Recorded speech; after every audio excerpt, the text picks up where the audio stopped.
अस्सलाम वालेकुम दोस्तों, मैं हूं आपका होस्ट राना मजीद। उम्मीद करता हूं आप बिल्कुल ठीक ठाक होंगे।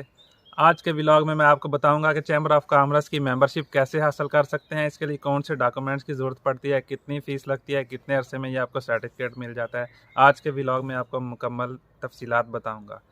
दोस्तों, चैम्बर ऑफ कॉमर्स एक ट्रेड ऑर्डिनेंस 2007 के तहत काम करता है। ये एक प्राइवेट इदारा है जो मकामी ताजरों ने मिलकर इसको बनाया है और ये इदारा पूरे पाकिस्तान में काम करता है। पाकिस्तान के जितने बड़े शहर हैं, लाहौर, इस्लामाबाद, कराची, पेशावर, सब में इसके दफ्तर मौजूद हैं। दोस्तों, चैम्बर ऑफ कॉमर्स एक प्राइवेट इदारा है जिसका काम ये है कि ये मकामी ताजरों और गवर्नमेंट के दरमियान में मामलात को सेटल करता है। इसके अलावा चैम्बर ऑफ कॉमर्स नए कारोबारी हजरात को नए नए आइडियाज़ देता है कि वो अपने कारोबार को कैसे बेहतर कर सकते हैं, उसको कैसे ग्रो कर सकते हैं। इसके अलावा चैम्बर ऑफ कॉमर्स जो है वो चाहे नेशनल इंटरनेशनल एग्जीबिशन हो, उसमें आपको मावनत फ्राहम करता है कि आप उसमें कैसे पार्टिसिपेट कर सकते हैं। और आपने जब इंटरनेशनल एग्जीबिशन में पार्टिसिपेट करना है तो उसके लिए आपको चैम्बर ऑफ कॉमर्स की मेंबरशिप ज़रूरी होती है। और इसके अलावा अगर आप एक्सपोर्ट करते हैं, इंपोर्ट करते हैं, तो उसमें भी आपको चैम्बर ऑफ कॉमर्स की मेंबरशिप चाहिए होती है। तो दोस्तों, मैं आपको बताता हूँ कि चैम्बर ऑफ कॉमर्स किस तरह आप अप्लाई कर सकते हैं। दोस्तों, जब आप चैम्बर ऑफ कॉमर्स में जाएंगे तो आपने अपने कारोबार का यूनिक सा नाम सोचना है और कम से कम 5 नाम आपके जहन में होने चाहिए। उसकी वजह यह है कि जब आप अप्लाई करेंगे तो हज़ारों की तादाद में लोगों ने मेंबरशिप ऑफ कॉमर्स हासिल की होती है।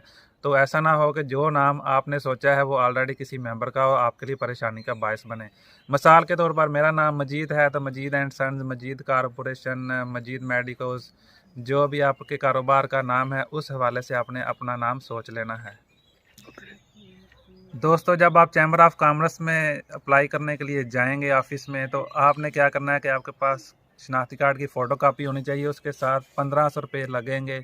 आप वो काउंटर नंबर 1 पर जमा करवा के कंप्यूटराइज स्लिप हासिल करेंगे। उसके बाद आपने क्या करना है, एक सफ़ेद पेपर के ऊपर अपने कारोबार के 5 नाम लिख लेने हैं।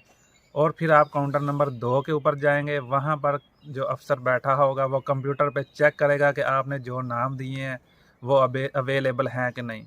तो जो नाम अवेलेबल होगा वो उसके ऊपर सर्कल करके आपका नाम हो जाएगा रिज़र्व। और उसके साथ आपको एक कंप्लीट फ़ाइल दी जाएगी जो आपने उसके ऊपर अपने बिज़नेस की मुकम्मल डिटेल लिखनी है और उसके साथ कौन से डॉक्यूमेंट्स चाहिए होते हैं वो भी उसके ऊपर लिखे होते हैं।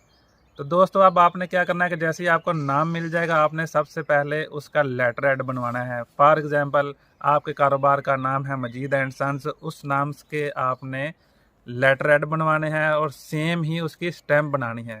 ये हासिल करने के बाद आपको वकील की ज़रूरत पड़ेगी।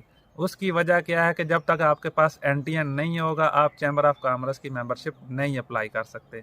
जब अब आपने वकील के पास जाना है, उसके पास जाने से पहले आपके पास आपके कारोबार के 2 लेटर हेड होने चाहिए और स्टैम्प होनी चाहिए।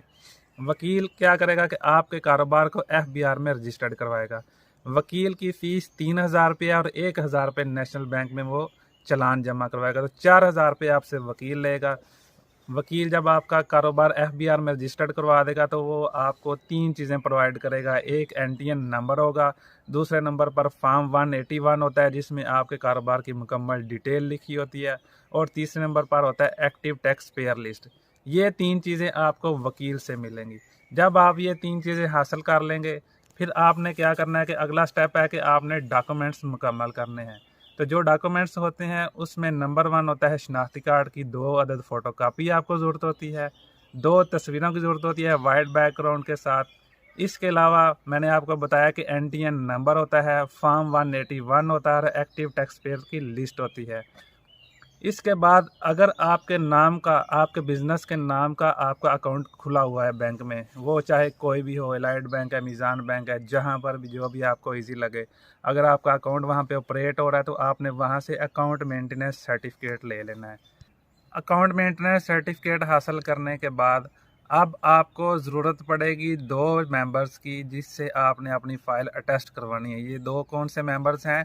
जिनकी ऑलरेडी चैम्बर ऑफ कॉमर्स की मेंबरशिप है और वो एक्टिव है। एक्टिव से मुराद ये है कि कुछ लोग ऐसे होते हैं वो अपने कारोबार को चैम्बर ऑफ कॉमर्स में रजिस्टर्ड तो करवा लेते हैं लेकिन साल बाद उसको रीन्यू नहीं करवाते। तो आपने वो 2 मेंबर्स ढूंढने हैं जिनकी जो है चैम्बर ऑफ कॉमर्स की मेंबरशिप एक्टिव है। ये सारी चीज़ें आपने लगाने के साथ आपने क्या करना है कि 2 लेटर हेड ले लेने हैं और उसके साथ स्टैंप ले लेनी है। फिर आपने चैम्बर ऑफ कॉमर्स में जाना है। आप जिस शहर में भी अप्लाई कर रहे हैं, जब आप चैम्बर ऑफ कॉमर्स में जाएंगे तो वहाँ पर होती है लाइब्रेरी, आपने उसमें चले जाना है। वहाँ से आपको 2 प्रिंट की ज़रूरत पड़ेगी। एक तो अंडरटेकिंग आपको वो कंप्यूटर वाला निकाल के देगा, और दूसरे नंबर पर आपके लेटर हेड के ऊपर एक एप्लीकेशन वो निकाल के देगा, जो कि सेक्रेटरी चैम्बर ऑफ कॉमर्स के नाम पर होगी। दोस्तों, ये तमाम डॉक्यूमेंट्स आपने अपने फाइल्स के साथ लगाने हैं। आपकी फ़ाइल होगी एक कंप्लीट। लगाकर अपनी फ़ाइल को काउंटर नंबर 3 के ऊपर जमा करवा देना है। उसके साथ आपने 3500 रुपया जमा करवाना है। 10 दिन के बाद आपको सर्टिफिकेट जारी कर दिया जाएगा, जिसके ऊपर आपके बिज़नेस की कंप्लीट डिटेल लिखी होगी। अब दोस्तों, जब आप चैम्बर ऑफ कॉमर्स की आपने मेंबरशिप हासिल कर लिया है, तो आप इंटरनेशनल एग्जीबिशन में भी पार्टिसिपेट कर सकते हैं। उसके लिए आपको वीज़े की ज़रूरत होती है। चैम्बर ऑफ कॉमर्स आपको एक सर्टिफिकेट जारी करता है, जो आपने अपने वीज़ा एप्लीकेशन के साथ लगाना होता है, और आपको वीज़ा आसानी से हासिल हो जाता है। दोस्तों, आज का व्लॉग आपको कैसा लगा कमेंट कीजिएगा, लाइक कीजिएगा और मेरे चैनल को सब्सक्राइब कीजिएगा। तब तक अपना बहुत सारा ख्याल रखिएगा। मिलते हैं नए व्लॉग के साथ। अल्लाह हाफिज़।